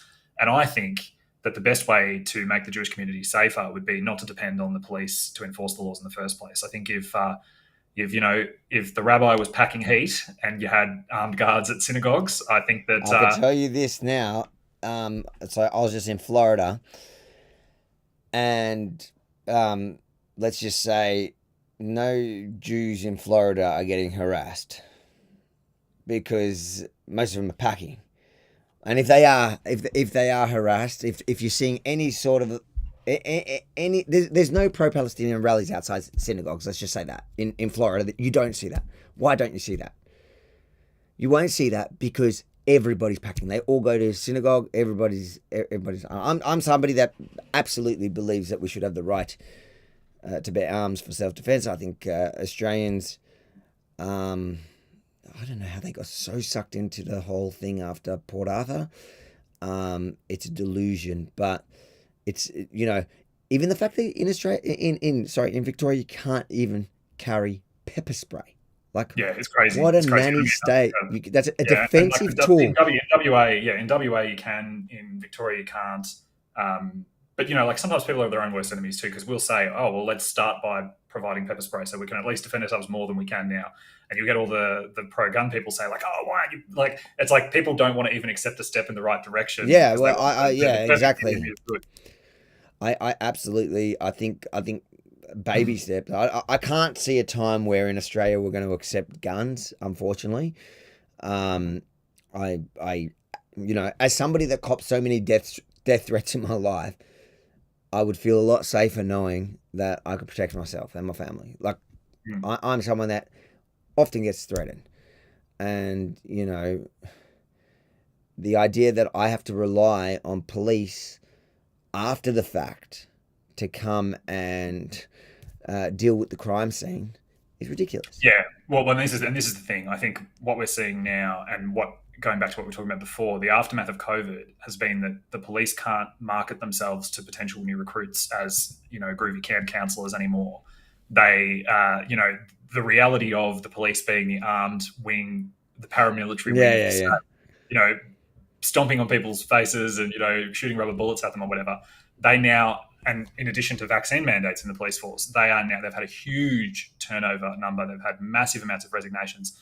And I don't think, frankly, that Victoria Police is capable of enforcing whatever laws the government come up with now anyway. So I think that the time when we could rely on the police to actually... Perfect segue into this, what happened earlier, I think yesterday. Is it yesterday? What day? Or maybe it's... I can't... My days are all going... Was it a few days ago? What date is it today? Oh, the 12th? Yeah, yesterday. Have a watch. Is that not working? What have we got here? Even my computer's getting tired on me. Oh. Christmas carols in Brighton East have been marred by youth violence, with two separate incidents unfolding in front of families and children. As crime reporter Gillian Lantouris explains, 3 teenagers arrested over a machete attack are already out on bail. Machete-wielding teens on the run, ditching weapons in front yards along Glencairn Avenue before they're cornered by police. They just put such a dampener on the carols. The gang had been at Dendy Park's Christmas carols in Brighton East, a festive event filled with thousands of families. Instead of Christmas cheer, 3 teenagers were arrested just before the fireworks display around 8:30 last night, allegedly caught fighting with machetes in front of children. It got out of control at a family event. Crystal and her 4-year-old daughter caught up in the chaos. I just hurried her away and I said, let's run, we're going to run. And she said, Mummy, why are we running? Anyways, wild story, basically. So that's the most Brighton people you could interview ever, those 2 examples, by the way. But we were just talking about no pepper spray, no guns. You have machete-wielding teenagers at a Christmas carols event. Yeah, sure, we're safe in Victoria. Look, at the end of the day, I think it comes down to leadership. You can't, and I think JD Vance said it well, you can't solve cultural problems with a top-down legal approach. You can't fix what's broken in a society without actual leadership from your leaders. And that doesn't mean legislating and saying, oh, we're going to have this knee-jerk reaction. It means actually showing leadership and, taking a stand on these things and actually having a bit of moral courage, which I think our politicians are very lacking. I think if you're not using the current legislation, if you're not enforcing current legislation, you should not be allowed to bring in more laws. It's just ridiculous. There's so many things that can be done about all this stuff, including the youth crime, including these gangs, all of it, including what we're seeing outside on the streets here. You know how many of these protesters have committed crimes that they just walk away from? Nobody's done anything. So to me, it's crazy that anyone would support giving more powers to the state who have failed to use the powers they have. Yeah, I totally agree. And I think, people say often, what difference could a libertarian senator make? Like, if you were just in the crossbench, like, I hope 1 or 2 or 3 libertarian senators get elected. But if I was elected and I was having to be an army of one on the crossbench as a libertarian, I actually think people underestimate the amount of good that could be done. I think even it would not take very long to propose a list of laws or provisions that could be easily repealed with no difference. And they don't think about it. Like, they're just constantly churning out new laws, making huge amounts of new legislation. And they never sit and think, does this already replicate something? Is there a law? Like, there'd be laws in the books that would probably shock people from the 1900s, like from the early 1900s. And I think that you also have the ability to actually make change. A lot of times the Liberal Party could pass amendments if they actually wanted to make legislation better or take the worst out of a proposal. But from my experience, a lot of times the Liberal Party is more interested in scoring political points, and they actually don't want to necessarily improve things or make bad legislation better. I remember there was a let's see if it's this one. Hold on. Oh, but is this the whole thing? They're actually being serious about it, okay, rather than just being a circus. Okay. When he talks about laws, you know what I'm talking about? Yes. Is it this one? Could you please state your full name and holders? Mm-hmm. What effect does that have on the shareholding structure of Turang as we now know it from the information given to us by Mr. Kennedy? None at all. Turang will be out of the business by then. But if you think I'm going to be railroaded and sit here and be told that you're going to change the laws and you're going to push me around, I may well buy them. Why is his 15%? 20, 15, doesn't No, matter. 15. Why is his 15% any different to your 15%? He's allowed to sit on the board. That applies here. Don't you know the difference? Of course, there's some difference I there. don't have any contact with the management. I don't have any access to the editors. I don't have any method of talking to people. Mr. Black, on the other hand, as a board member and as deputy chairman, has the capacity to talk to the management. Are you saying that there's no arrangement, formal or informal, between you and Mr. Black with That's the exactly with the control what I'm saying. It's what I've said ad nauseum in that document. You're either going to have to believe me or call me a liar. I am telling you there is no arrangement. And I'm sick of telling people there is no arrangement. That is the situation. There is no arrangement. There is no agreement. I am not in a position. Informal. What? Of course, formal or informal, implied or anything else. I'm sick of trying to tell you all. I am not going to run John Fairfax's. And what's more, I don't want to. Constitutionally, there's got to be an enormous argument that you have no right to inquire into print media at all. Foreign Investment Review Board? 15% and it's automatic. What's next? So you'd legislate so that there'd be 15% and it's automatic, so that there'd be no more than 15% foreign ownership? No, I'm saying to you that it is that at this point in time that. You don't have to go to the Foreign Investment Review Board if your ownership is under 15%. No, but there are still approval processes which have changed, not by legislation but by regulation over the course of time, which have varied both the percentage and the extent to which the FIRB provides a judgment, aren't they? No, you've got very clear guidelines. Very clear guidelines, and this is one of the things which I think has really been enormously hurtful to this whole process. You have guidelines, and you have changed them, you've twisted them around in response to pressure from journalists. Now, there are people out there who want to invest in this country, and they want to invest in it because they think it's a stable, decent country. The performance we have seen and the attempted hijackings in this company, in this performance, have taken people who I know over there who are saying, why would anyone invest in Australia? The laws get twisted and changed. The whole structure gets moved round, depending on whether they like the colour of your eyes or not. Now, if we were a little bit more worried about jobs out there and getting people to invest money into this country and getting some businesses going, instead of trying to stop people. Hillman Friedman represent a group of people in America who are committed to Pacific Rim investment. And the clients that they have are worth some hundreds of billions of dollars. And they are sitting here saying, nobody could carry on like these people. It's not possible.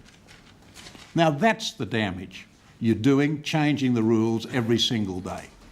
And I think the people out there whose jobs have been pissed up against the law don't thank you for it. Are you saying, Mr. Packer, that you don't think Parliament has the right to inquire into the print media? Yes, I am saying exactly that. And so you don't. And you're doing it through the Australian Broadcasting Control Board, and you're not doing it for any other reason. So you don't think Parliament has the responsibility? I don't think under the Constitution you have the right to do it. Can I finish my question? I'm answering it. That the national Parliament has the responsibility for looking at any aspect of public policy which it judges to be appropriate? You seem to be completely unaware of the Constitution of Australia, which you, as a politician, have to abide by the same as everybody else. My view is that under the Constitution, you don't have the right. Well, the lawyers... No, it can go... The lawyers also hold that view almost equally, whether you do or whether you don't. Now, if you really want to, you can go to the High Court and find out. No lawyer who's come before us has questioned that we have the right to do that. Maybe you haven't asked them the question. Well, perhaps before Mr. Sinclair does, perhaps I could just point out that the committee has taken evidence from the Attorney General's Department. I hardly think they're going to be volunteering it. Well, in fact, they've advised us that they consider that the National Parliament does have the power to legislate in certain areas, but that doesn't mean that it's right to do so. No, I want to see that one. What's your view? Do you think we should relax foreign ownership of television networks in Australia? I don't mind what you do. I'd love you to make it open slabber. You made the rules in 1986. I didn't try to sneak around the back door or sneak underneath this.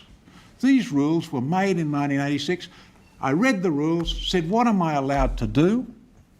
And that's exactly what we've done. Now, why do you want to change the rules again? This is the first... What's happened with this operation going on now is exactly what those rules were put in place for. It's the first time it's been used. It's exactly what they were put in place for. And we have obeyed them absolutely. Why do you want to change the rules again? I mean, since I grew up as a boy, I would imagine that through the parliaments of Australia, from the time I was 18, 19 years of age to now, there must be 10,000 new laws being passed. And I don't really think it's that much better place. And I'd like to make a suggestion to you, which I think would be far more useful. If you want to pass a new law, why don't you only do it when you've repealed an old one? That's what I was trying to get to. This idea of just passing legislation, every time someone blinks is a nonsense. Nobody knows it, nobody understands it. You've got to be a lawyer. They've got books up to here. Purely and simply to do the things we used to do. Every time you pass a law, you take somebody's privileges away from them. What the fuck? Yeah, he is an absolute beast. He's terrific. I could watch that. Yeah, that was what we were kind of talking about. Yeah. I'm going to say this, Avi. I reckon that if Kerry Packer was around today, he'd probably be Australia's Trump, and he'd probably be a libertarian. Maybe. Yeah. So yeah, look, if you want to hear that kind of thinking, if you want to see that kind of action, and you're living in Victoria or New South Wales or anywhere else, we have great Senate candidates. Strongly encourage you to consider giving. Make Kerry Packer great again. That's what you're saying. Yeah, exactly right. Right. Last issue we'll touch on before we end. We're about 15 minutes over time because we're having so much fun here tonight. What's your reaction to this? You've seen this today? Yes. Yes. Look, they're shocked, and this is their second bite at the cherry for this. I don't know if you remember the first time they started doing this through COVID, and I thought for a moment, I was like, please tell me this is the Atlas Shrugged. Like when Facebook basically told them to F off and they weren't going to do it, that was in the middle of COVID, and I remember because everyone was watching, like, doom scrolling for the daily COVID numbers and, you know, getting their news off Facebook, and people were just hanging on it. And for a couple of days, Facebook did not have Australian news content. And I thought, keep it up. Like, please, you know, like, do the Atlas Shrugged, say you're not going to enforce it. And I secretly hope that by the time 12 months passes and if the under-16 social media ban can't be repealed, I hope Elon tells them to GFY as well. Well, I hope here, with the under-16s you're talking about? Yes. Because here they said, I was watching the press conference on this, they actually said that X is not going to be compelled by it because you have to have $250 million in trade in Australia or something, I think. So it's... And he's saying, he goes, we can't look at, obviously, tax, privacy, whatever, but I doubt X comes anywhere near that, which is interesting. I don't know. Maybe they don't in Australia. I have no idea. I suspect Elon has probably structured his business arrangements in Australia so that he has as little here as possible. Yeah, maybe. But do you know, the thing is, they've got something like this in Canada, and I'm not going to pretend like I understand the full structure of this one compared to what they tried out earlier. But in Canada, Meta has stopped news services for something similar, and they just haven't had it for months. Like, even Rebel can't. Meta's pointless to Rebel essentially because Canadians can't view it. And I think that... Not that I care, because X is great. Yeah. But like what you see in this and what you saw in the misinformation, disinformation laws and the under-16 social media ban, it's all a protection racket for the mainstream media. The federal government, 100%. both major parties, they are doing anything they can to try to prop up this dying legacy media. Like, they are terrified of you, Avi, as they should be, and others. And I love it. It's just like, it's because it's the death rattle, right? It seems at its weakest, the roar is the strongest, but it's the roar of a dying beast, not a charging one, right? And that's where we're at with legacy media. I probably expect that I'll go through my entire Senate campaign without getting any, even, look, I'm going to say it, people like Outsiders, Rowan Dean, total controlled opposition. The moment that Dutton does something vaguely good, he's like, oh yeah, Dutton, rah, rah, rah. Like, 5 minutes before he was criticising him and all that sort of stuff. And I'm pretty sure Sky has been told not to allow libertarian voices that are going to challenge them for the federal election. Libertarians are never... what's his name? Limbrick, or what's his name? Ruddick, are they on? Ruddick, you'll notice, is not a common Sky News contributor. He's very rarely on there. He's very controversial, old Ruddick. He is. And look, I think that the perfect balance would be somewhere in between John Ruddick and David Limbrick. And that's probably where I land. And I think... I'm probably a bit too much John Ruddick for Sky News' liking. We'll see. Yeah, I hope not. We do need more libertarian voices. We need more voices, but I think we need more common sense-based voices. And on that note, so where can people find you? Where can people support you? I've got your name. We swapped it. That's usually Rukshan's name there. And I think I'm going to keep it for next time so you can... Mate, you don't want to... Just say he abandoned you in your hour of need. How much longer could this podcast have been if Rukshan was here? Oh, mate. No, I think your personal story chewed up a bit in the beginning. So where can people find you? Call to action. Definitely. And look, the stuff, we obviously didn't spend all the time we could have talking about that. If people do want to know more about my story and my past, my website, my personal website is www.jordandittloff.com.au. And that has like a whole bunch of long form, including the Discernible podcast I mentioned, which really goes into things. That's like a 3-hour podcast. So if you're driving and you've got time, it's worth your while. On socials, as you've got here for X, I'm at Dittloff for Senate, the number 4. On Insta and Facebook, I'm Jordan Dittloff Libertarian. And look, hopefully you're going to get sick of seeing me in between now and the federal election, because that's going to be what I need to get to win. And look, if you want to know more about our party or you feel like you want an alternative voice, I think in Victoria, One Nation are great, and on a lot of things lately we've been agreeing, but I think Victoria, really, they have a big ceiling. They only got about 2.9% last time. We got 2.5%. But I think that our sort of potential in Victoria to be that sort of freedom voice, just where Victoria's demographics lie and our ability to take votes off the Libs and other things, I think that you should consider voting Libertarian in Victoria. Well, on that note, thanks again for joining us. And thank you to everyone that's tuned in tonight. I'm going to move over to the opposition.show for a few minutes. For those members that do want to, if you do want to call in, that's the opposition.show at the end of every show. Your mini report on Tuesdays or Thursdays on the opposition show. Stick around there for a few minutes. And you're more than welcome to call in. I'll give it a couple of minutes because we have gone way over time tonight. And my wife is texting me that dinner's ready and I am starving. I don't make my wife cook. Don't give me that look. No, mate, trad wife. My wife loves to feed me as well. She always asks me if I've had anything to eat. She knows when I'm lying because I'll pause too long to say, My wife doesn't ask. She knows I'm always hungry. she just tells me it's ready. But no, it's been a great chat. We'll do it again. We'll certainly chat in the lead up to the election, but good luck and love your story. So keep it up, mate. Thanks, mate. All right. We will log out of these main platforms, guys. You can come over to the opposition.show if I remember how to do it. Oh, here we go. So the opposition.show, that's where you can join me now.